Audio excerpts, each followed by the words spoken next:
बिस्मिल्लाहिर्रहमानिर्रहीम। मैं Icom part 2 के स्टूडेंट्स के साथ मुखातिब हूँ। हमारे कोर्स का नाम है बिजनेस स्टैटिस्टिक्स। ये 50 मार्क्स का कोर्स होगा। आईकॉम के स्टूडेंट्स चूँकि स्टैटिस्टिक्स के साथ ऑलरेडी फेमिलियर नहीं है, तो हमारा जो पहला चैप्टर है वो इंट्रोडक्शन के नाम से है। तो ऑलमोस्ट 3 लेक्चर्स हमारे जो हैं वो इंट्रोडक्शन पे ही होंगे।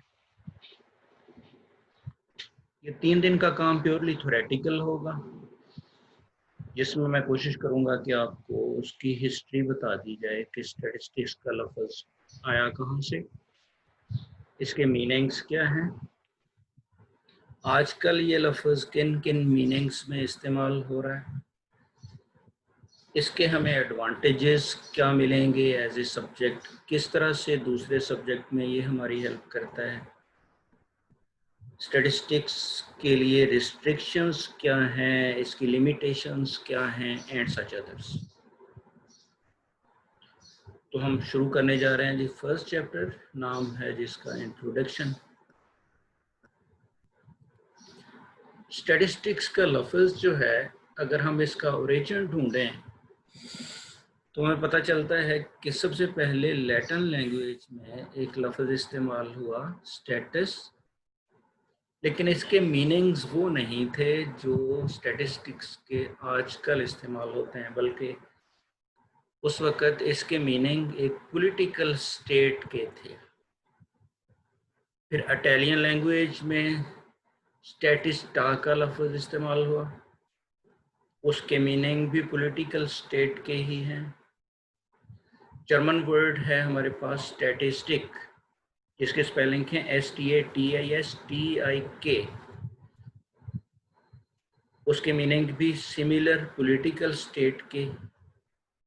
और फ्रेंच में लफ्ज़ यूज़ हुआ, उसकी स्पेलिंग है STATISTIQUE, स्टैटिस्टिक ही हम इसको पढ़ेंगे और इसके मीनिंग्स भी पॉलिटिकल स्टेट के हैं।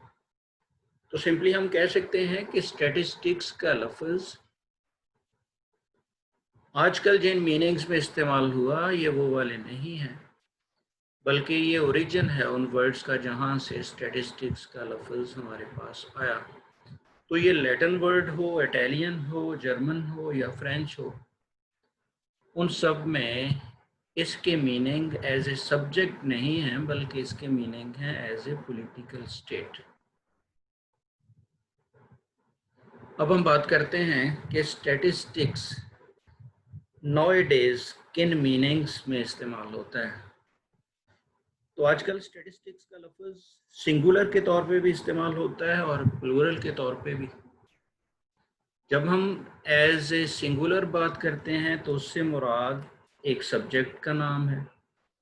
बज़ाहिर तो इसके एंड पे एस लगा हुआ है, लेकिन ये सिंगुलर है। जैसे मैथमेटिक्स हम कहते हैं एक सब्जेक्ट का नाम है, जैसे हम फिज़िक्स कहते हैं एस तो एंड पे लगा हुआ है, लेकिन ये एक सब्जेक्ट का नाम है, यानी सिंगुलर है। सिमिलरली हमारे पास स्टैटिस्टिक्स है, तो यहाँ पे स्टैटिस्टिक्स एज ए सब्जेक्ट जब यूज़ होगा तो उससे मुराद सिंगुलर होगा। दो मीनिंग इसके प्लूरल सेंस में हैं, हम पहले उसकी बात करते हैं। प्लूरल सेंस में स्टैटिस्टिक्स से मुराद डेटा है। आप जानते हैं डेटा प्लूरल है। किसका प्लूरल है ये डेटम का प्लूरल है। तो डेटम जो है वो सिंगुलर हुआ और डेटा उसका प्लूरल हुआ। तो बास जगह पे हम डेटा कहने की बजाय कह देते हैं स्टैटिस्टिक्स। तो चूंकि डेटा प्लूरल है इसलिए स्टैटिस्टिक्स भी प्लूरल है। फॉर एग्जांपल मैं कहूँ कि this is the data of marks of class 11, तो कोई शख्स ये भी कह सकता है this is statistics of marks of class 11। दूसरे लफ्ज़ों में यहाँ पे स्टैटिस्टिक्स का लफ्ज़ सिर्फ डेटा की जगह पे इस्तेमाल हुआ है। क्योंकि डेटा प्लूरल है इसलिए यहाँ स्टैटिस्टिक्स का लफ्ज़ एज ए प्लूरल यूज़ हुआ है। हम और एग्जांपल ले लेते हैं। हम कह देते हैं जी हम बात कर रहे हैं कि the temperature of different cities of Pakistan during 1 week at different times. हम कहेंगे this is the data of temperature of different cities of Pakistan. तो हम ये भी कह सकते हैं this is the statistics of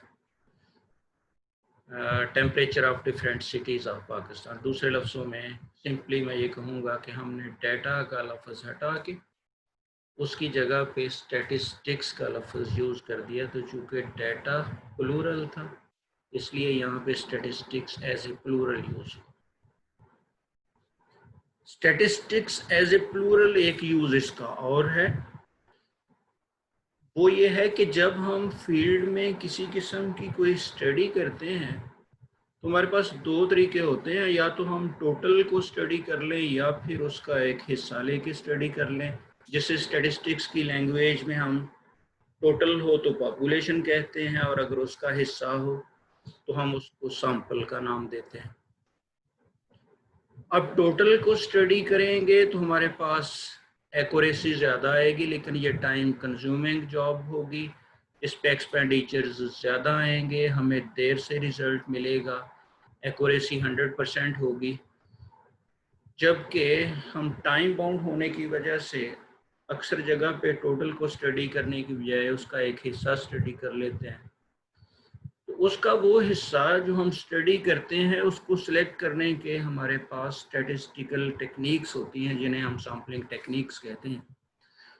तो वो टोटल में से जो हिस्सा हमने सिलेक्ट किया है वो सैंपल कहलाएगा। अब एक न्यूमेरिक वैल्यू जो सैंपल से आनी है, जैसे मीन हो सैंपल से तो हम उसे x बार कहेंगे, उसकी कोई न्यूमेरिक वैल्यू होगी।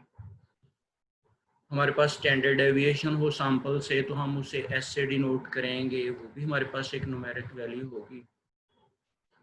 इनमें से मीन को हम स्टैटिस्टिक कहेंगे अगर वो सैंपल से लिया गया है। तो यहाँ पे स्टैटिस्टिक का लफ्ज़ ये मैसेज दे रहा है कि हम जिस करेक्टरिस्टिक की बात कर रहे हैं उसका ताल्लुक सैंपल के साथ है, पॉपुलेशन के साथ नहीं है। तो सैंपल से अगर हमने एक न्यूमेरिक वैल्यू एक्सट्रैक्ट की है, वो मीन हो, वो स्टैंडर्ड डेविएशन हो या वो कोई और करेक्टरिस्टिक हो, हम उसे स्टैटिस्टिक कहेंगे। और अगर एक से ज़्यादा हमने वहाँ से उठाए हैं, यानी मीन और स्टैंडर्ड डेविएशन दो उठा लिए हैं, तो हम उन्हें स्टैटिस्टिक्स कहेंगे।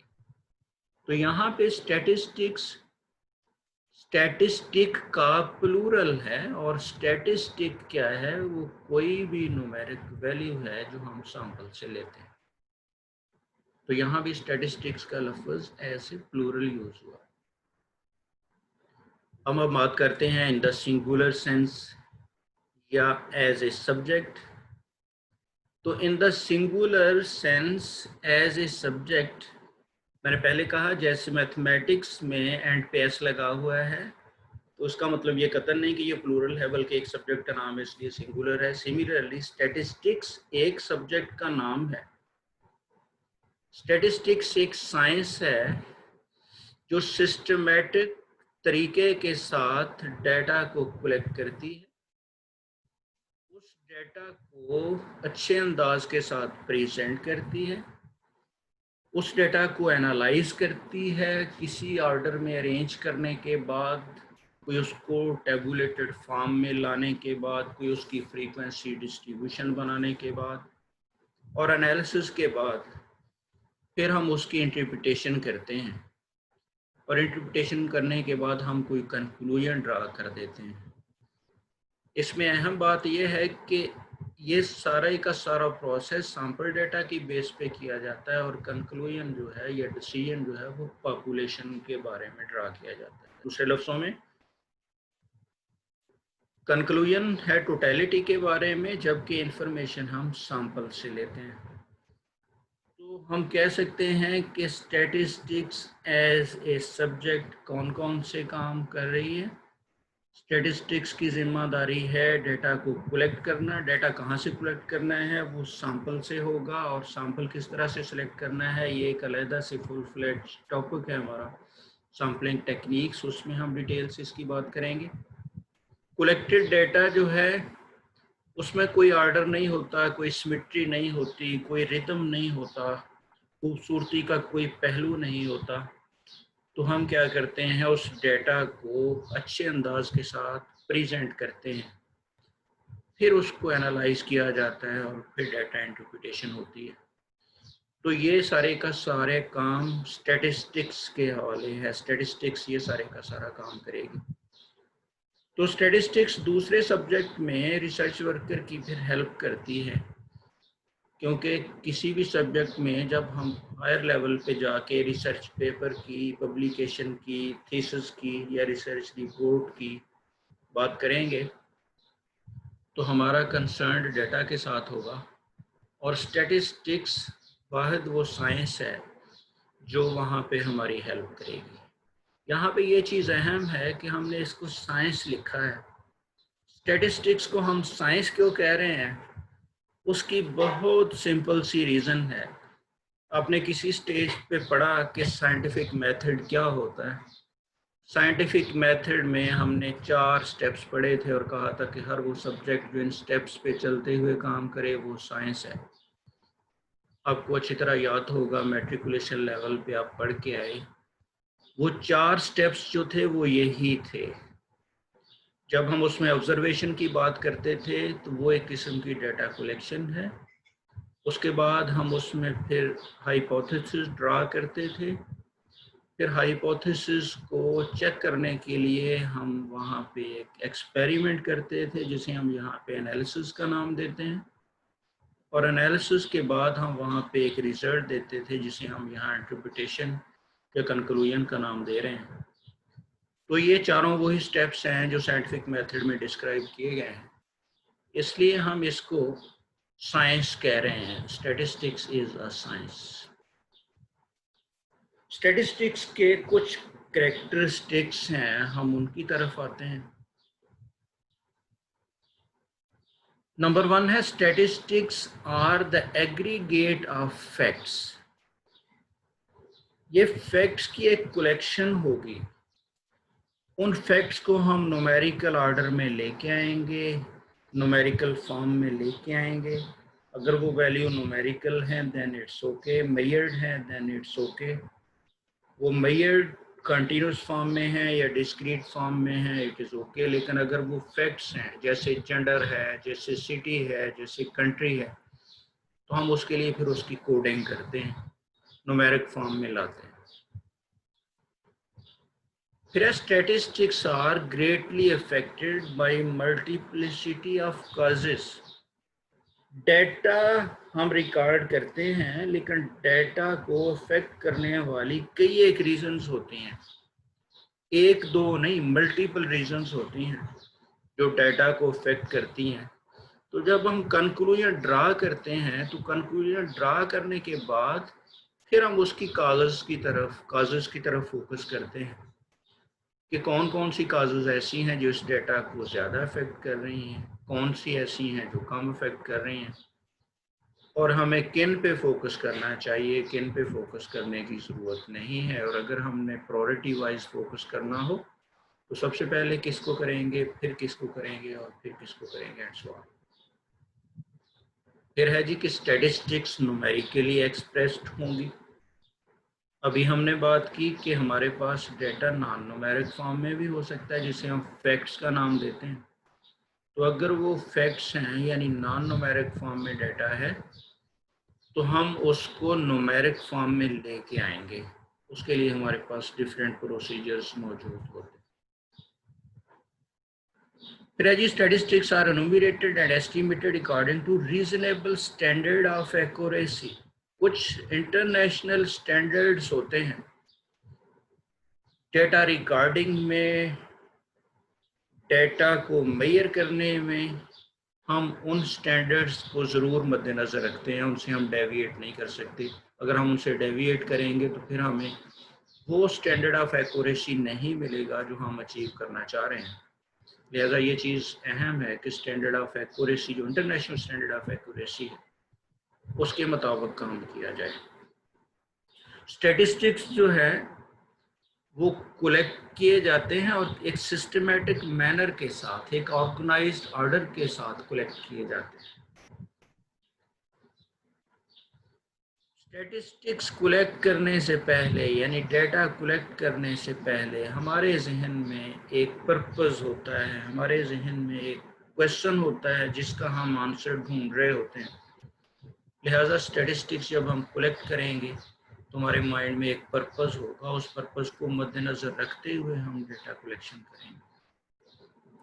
और स्टैटिस्टिक्स जो हम उठाएंगे that must be comparable to each other. Comparable to each other से मुराद है, फर्ज कर रहे हैं एक बच्चा मैट्रिकुलेशन का रिजल्ट लेके आता है फेडरल बोर्ड से और एक बच्चा पंजाब के किसी बोर्ड से, और उन दोनों के टोटल मार्क्स डिफरेंट हैं, तो हम उसे कंपैरिजन में इसी सूरत में ला सकते हैं कि दोनों बोर्ड्स के टोटल मार्क्स सेम हों, और अगर वो सेम नहीं है तो हम उसको पहले कन्वर्ट करेंगे सेम टोटल में, उसके बाद हम उसका कंपैरिजन कर सकें। जब तक हम उसका टोटल सेम नहीं करते हम उसको कंपैरिजन ऑर्डर में नहीं ला सकते। सो ये ज़रूरी है कि जब हम उसको कंपेयर करना चाहते हैं तो उसको हम कंपेरेबल बनाएंगे। Thank you very much.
ठीक है, रिकॉर्डिंग क्लोज।